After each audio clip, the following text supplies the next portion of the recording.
Merci, Monsieur le Directeur. Mon général, Mesdames, Messieurs, j'ai le grand plaisir de vous présenter donc ce premier scénario de la journée, qui est plutôt orienté sur une thématique défense, puisqu'il s'intitule « Vol de données confidentielles, défense sur le site de Grognard-lès-Napoléon via un drone ». Vous verrez l'allusion avec le nom de la ville, avec l'école spéciale militaire de Saint-Cyr. Alors, voici.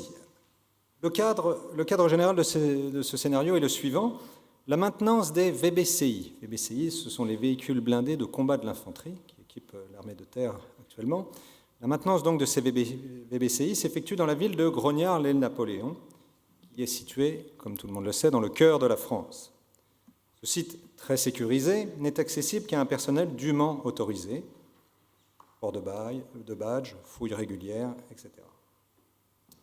La maintenance logicielle de ces VBCI étant une tâche éminemment complexe, le personnel du site a été spécialement formé à cet effet en lien avec les industriels de la défense qui fournissent, par exemple, les modules logiciels embarqués dans les véhicules de combat. En revanche, il a été décidé de sous-traiter la sécurité des systèmes d'information du site à une entreprise, Eradicfy, ici, dont le siège social se situe dans la nouvelle Silicon Valley française de Guerre, dans le Morbihan. Cette entreprise, elle est certifiée par l'ANSSI et par le ministère de la Défense. Voici les différentes phases du scénario, lequel démarre le 22 février 2016. Sur le site de Grognard-lès-Napoléon, il est informé qu'une mise à jour d'une version logicielle du VBCI est à effectuer. Elle concerne le module de pilotage qui doit être effectué donc à partir du parc informatique du site de Grognard-lès-Napoléon. Donc c'est un industriel de la défense qui indique à ce site qui demande une mise à jour du logiciel de pilotage des VBCI. Alors, au même moment, la société Eradicfy est informée de cette mise à jour du logiciel et elle propose au même moment donc de saisir cette opportunité pour mettre à jour le logiciel antivirus du site. Ce site est un site défense, sécurisé et difficile d'accès, je le rappelle. Phase 2, comme le 2 mars 2016, quelques jours après, donc, la société Eradicfy envoie un employé, M. Kevin Geek, pour se rendre sur le site pour assurer la mise à jour du logiciel antivirus. Donc les éléments de décor. Cette mise à jour du logiciel antivirus donc, est effectuée, je le rappelle, le 2 mars, et curieusement, 3 semaines à peu près plus tard, donc le 27 mars, il est noté des survols de drones nocturnes non identifiés, lesquels sont reportés au-dessus du site de Grognard-lès-Napoléon. Et bien évidemment, la gendarmerie en est informée. Nous sommes presque un mois après ces survols de drones nocturnes, et là, au stupeur, l'industriel de la défense qui fournit justement les logiciels de modules de pilotage des VBCI se rend compte avec grande stupeur, informé par la DGSE, que des documents confidentiels décrivant justement le paramétrage du module de pilotage des VBCI est mis en ligne sur des sites incitant au terrorisme. Une enquête est aussitôt diligentée pour donner la gravité des faits. Dans la foulée, quelques jours après, l'entreprise Eradicfy dépêche sur place donc des experts en informatique et, étant donné la sensibilité de la chose, demande le soutien du CALID. C'est présent et les deux équipes conjointes se rendent immédiatement sur le site de Grognard-Napoléon pour étudier le parc informatique et évidemment tout ce qui est sujet à expertise, étant donné la perte de ces données et que l'on retrouve sur des sites terroristes. Et donc, quelques jours après, nous arrivons au 28 avril, les premiers éléments de l'enquête arrivent et rapportent les éléments suivants.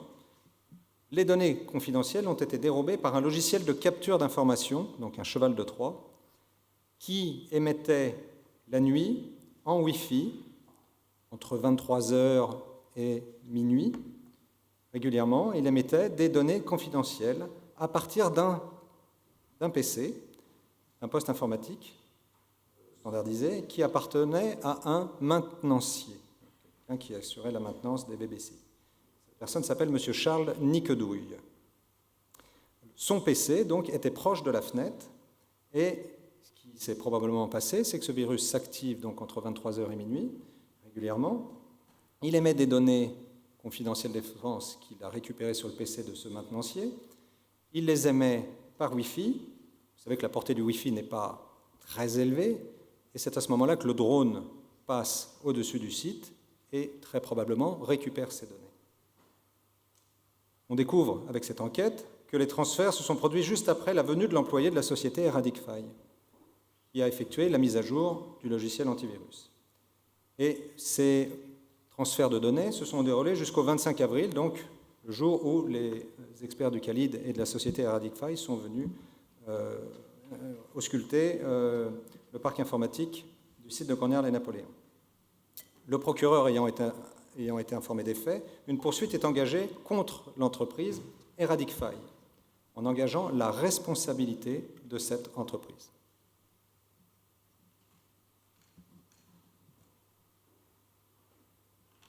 15 jours plus tard, donc, ou une semaine plus tard, pardon, nous sommes le 3 mai, M. Charles Nicquedouille, donc le maintenancier dont le PC a été attaqué, se rend compte qu'il a été piraté, certes, mais que certaines de ses données confidentielles propres, donc son compte bancaire, ses banques, ses assurances, des données de ce type ont été dérobées sur son PC et qu'il fait l'objet d'un chantage sur les réseaux sociaux.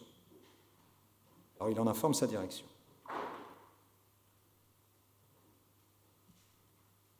Deux semaines après, ou 3 semaines après, le 25 mai 2016, l'employé de la société Radicfy, M. Kevin Geek, lui, est mis en examen.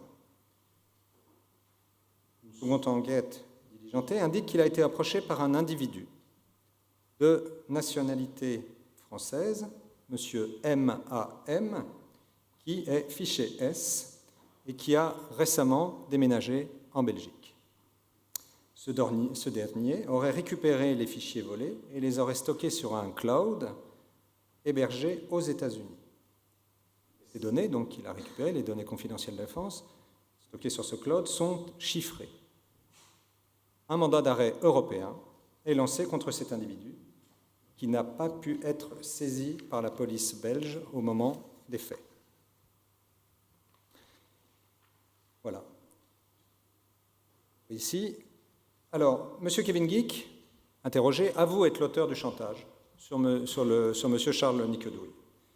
La raison invoquée est pour arrondir ses fins de mois.